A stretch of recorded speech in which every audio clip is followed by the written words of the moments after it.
এখন বাজে 11:30। তো রেডি হয়ে নিলাম, এই কুর্তিটাই পরলাম কারণ এটা আবার কাচবো সেই জন্য। তো এটাই পরে নিয়েছি। আর রুহিকে একটু মার করে দিলাম, মানে কিছুতেই থাকতে যাচ্ছে না, যাবে আমার সঙ্গে। তো মা একটু বাধ্য হয়ে মোবাইলটাই দিল, মোবাইলটা দেখছে এখন, আমি গিয়ে নিয়ে আসি। আর রিয়ানের আজকে দেবে কিসে টাই দেবে, বেল্ট দেবে কোমরে, ওগুলো নিয়ে আসতে হবে। একটু দেরি হবে, এই জন্য অফিসে ঢুকবো, ফাঁকা না থাকলে তো একটু দেরি হবে। আর আমি আজকে এঁচড় রান্না করলাম, কিছুটা শেয়ার করলাম তোমাদের সঙ্গে।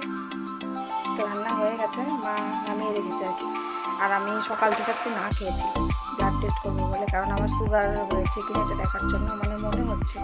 তো কালকে রিয়ানের বাবা বললো আজকে না খেয়ে থাকতে, 11:15 পর্যন্ত না খেয়ে থাকলাম। এখন ফোন করে বললো আর খেয়ে নাও বলছে, আজকে আর হবে না, শিলিগুড়িতে আজকে ব্লাড পাঠানো যাবে, ওখানে আজকে ইলেকশন চলছে আর কি। তো ওই জন্য আজকে আর গাড়ি যাবে না ওদিকে, আজকে আর হবে না, তো কালকে হবে। তো এতক্ষণ বেকার আমি না খেয়ে থাকলাম।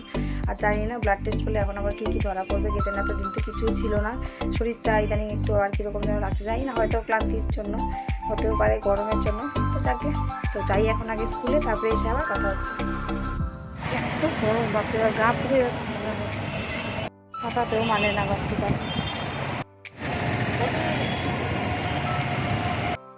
হ্যাঁ আজকে টিউশন আছে মানে তাহলে, হ্যাঁ ভালো লাগে না, যাবো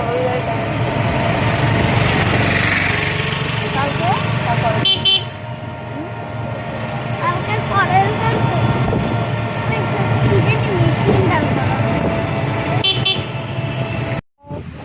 বাচ্চা এখন 4:45।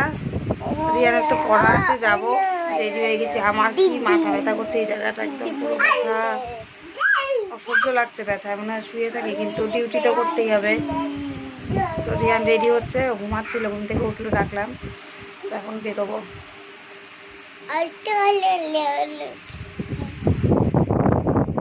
রেডি হো তাড়াতাড়ি, আজকে বড় ফ্যানটা চালু করলাম।